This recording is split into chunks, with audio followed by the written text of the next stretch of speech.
So let's make the study of the moment and the tangent. Let's suppose that we have a car, and the car is gonna come in this straight, but in one moment they're gonna pass by a curve. This is the car continuing his movement in a straight line. But we're gonna study the movement in this moment, the moment that the car got in the curve. And you're gonna say what is the use of the tangent.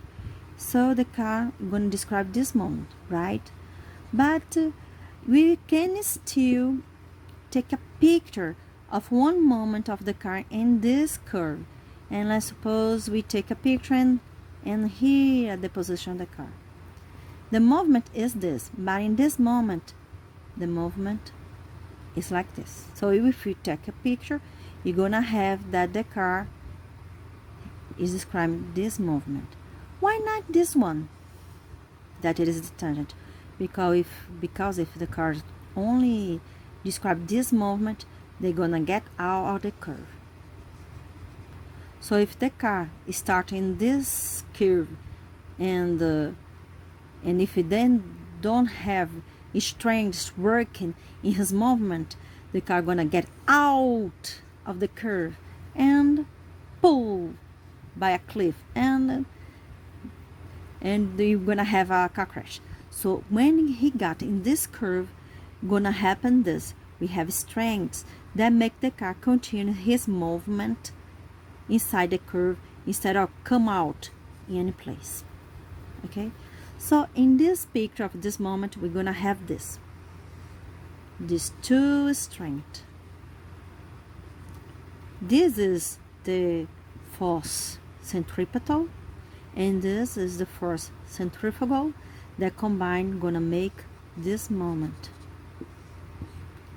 In a straight, the car make this moment is very easy, but in a curve, every single moment, you're gonna have this movement.